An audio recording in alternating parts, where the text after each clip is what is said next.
What if a place was so haunted the government made it illegal to visit? These are the 7 most haunted places on Earth, backed by terrifying proof. Welcome to The Purple Files. If you enjoy our videos, please consider subscribing to the channel. Let's get right into it. In the heart of Philadelphia, Pennsylvania, stands a fortress of sorrow and stone that looks more like a medieval castle than a prison. This is Eastern State Penitentiary, a place designed not just to hold criminals, but to shatter their souls. When it opened in 1829, it was the most expensive and famous prison in the world, built on a revolutionary and terrifying new philosophy of punishment, absolute solitary confinement. For 23 hours a day, inmates were kept in complete isolation with only a Bible to read. The goal was to force penitence, but what it created was a pressure cooker for madness and despair. The system was designed for psychological torture. When a prisoner was moved from their cell, a thick black hood was placed over their head to ensure they never saw another inmate's face or the layout of the prison. A profound, enforced silence was the rule. Any communication was severely punished. This crushing isolation drove many inmates insane. The guards employed brutal tactics to maintain order, from dousing prisoners in freezing water during winter to strapping them into a mad chair so tightly that it cut off all circulation for days. This wasn't just a prison, it was a factory for human misery, and the walls absorbed every last scream. Today, Eastern State Penitentiary is in ruins, but it is far from empty. It is considered one of the most active paranormal hotspots in the entire world. Visitors and paranormal investigators report a constant barrage of activity. Dark, shadowy figures are seen darting down long, empty cell blocks, only to vanish when approached. The sound of disembodied footsteps echoes on the steel gantries above, and the distinct clang of cell doors slamming shut is heard in wings that have been sealed for decades. In cell block 12, the disembodied cackling laughter of a man is frequently heard, and in others, people report hearing the sounds of wailing, whispering, and crying from the empty, decaying cells. But this location is famous for more than just feelings and stories. It is known for its chilling evidence. Countless audio recordings have been made containing what investigators call electronic voice phenomena, or EVPs. These are clear, disembodied voices captured on digital recorders, with some of the most famous examples from Eastern State, including a ghostly voice whispering the name Al, and another that clearly says, "I'm not afraid." The most compelling proof, however, is a piece of video footage from one investigation that shows a shadowy form moving directly toward the camera before twisting and seeming to dissolve into thin air. Eastern State Penitentiary is a place where the spirits of the torture are not just a legend. They are on tape. Visible from the beautiful canals of Venice, Italy, is a small green island that looks peaceful from a distance, but no tourist will ever visit, and no local fisherman will dare cast a net in its waters. This is Pervalia, an island so saturated with death and suffering that it is considered by many to be the most evil place on Earth. Its dark history began during the Roman era, when it was used to isolate plague victims, but its true horror started during the Black Death. Tens of thousands of infected, dying Venetians were forcibly shipped here and left to die, their bodies burned in giant pits. It is said that the soil of the island is more than 50% human ash. After the plague pits cooled, the island's nightmare only evolved. In the late 1800s, a massive asylum for the mentally ill was built on the island. The location was chosen deliberately, as it was believed no one would hear the screams of the patients. The asylum was run by a sadistic doctor who performed cruel experiments on his patients, including crude lobotomies with hammers and chisels in the island's bell tower. According to legend, the doctor was eventually driven mad by the ghosts of the plague victims and his own patients, and he threw himself from the top of the tower.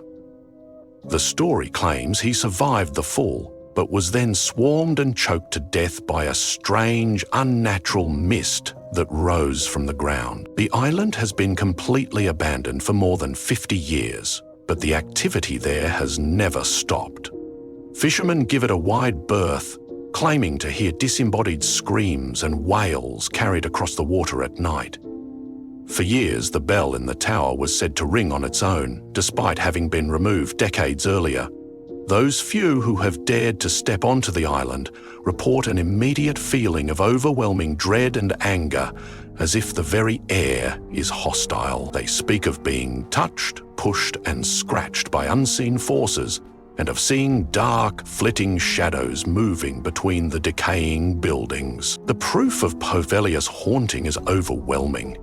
It is strictly forbidden to visit, with the Italian government banning all public access. When paranormal investigation shows have been granted rare permission to film, their audio equipment has captured terrifying evidence. They have recorded voices clearly screaming at them in Italian to go away and leave now.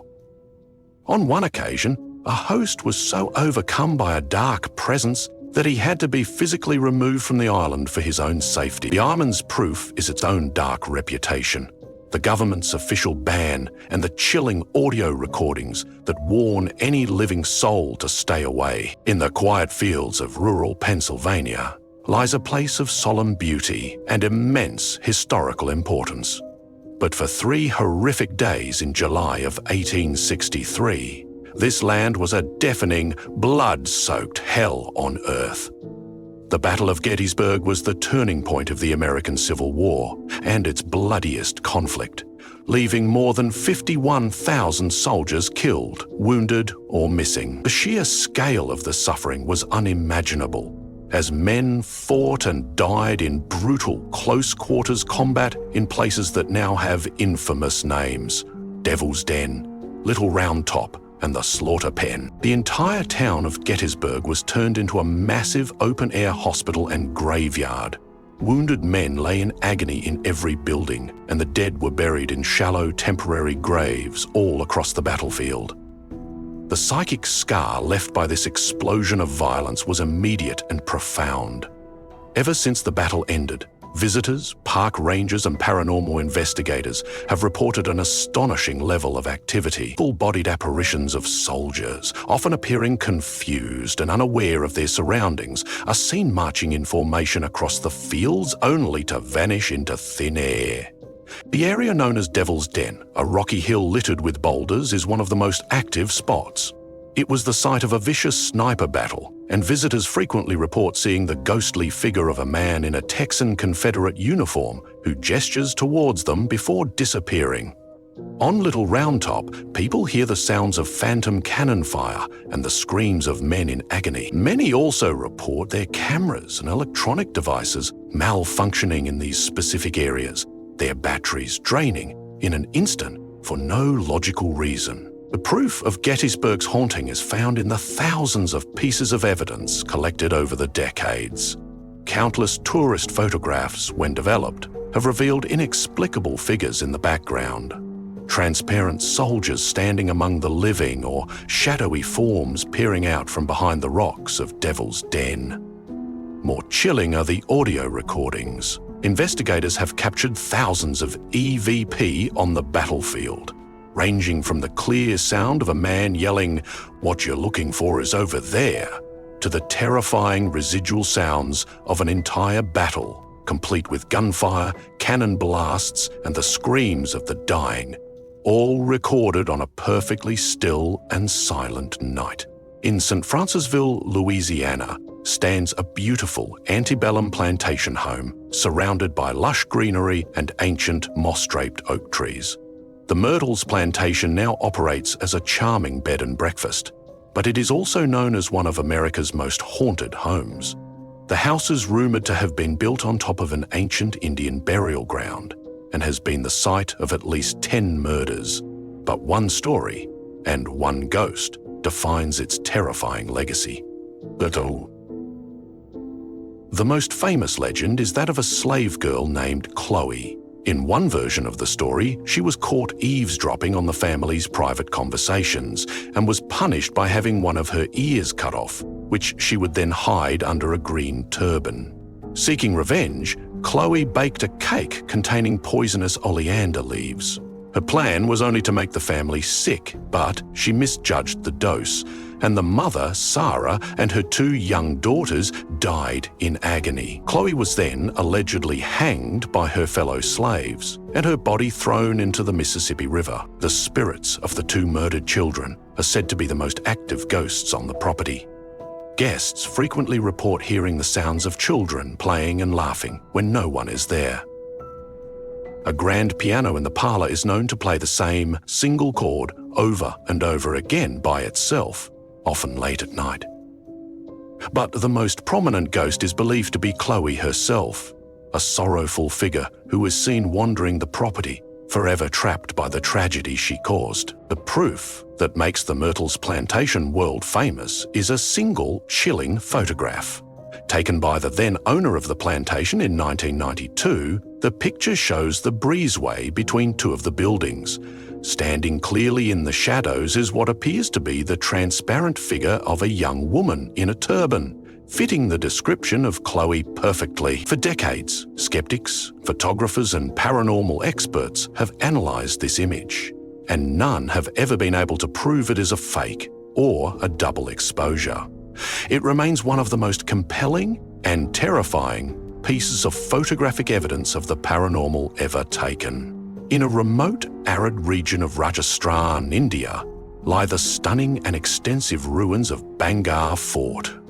Built in the 16th century, it was once a thriving city, complete with temples, palaces, and marketplaces.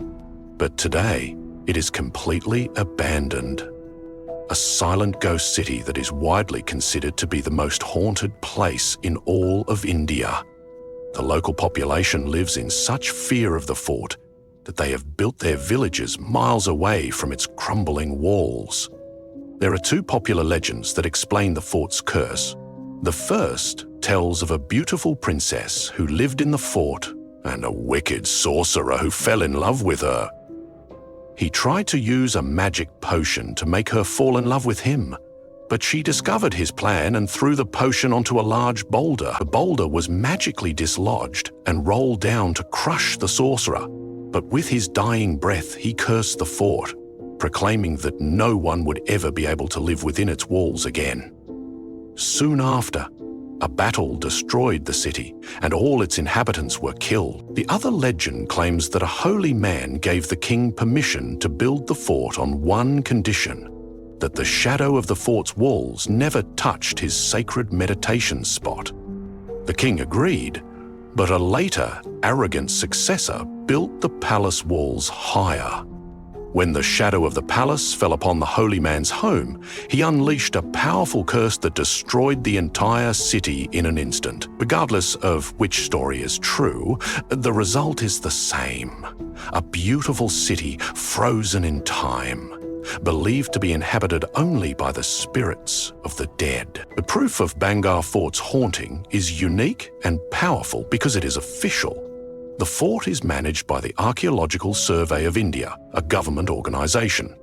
At the entrance to the ruins, there is a large, official government sign written in Hindi. The sign explicitly states that it is legally forbidden for anyone to enter the fort's premises between the hours of sunset and sunrise. This is not a suggestion or a local legend. It is a federal mandate. The Indian government has officially recognised the danger of this location, making Bangar Fort the only place on this list that is considered so haunted, its paranormal threat is backed by the full force of the law. Nestled high in the Colorado Rockies, overlooking the town of Estes Park, is the magnificent and historic Stanley Hotel.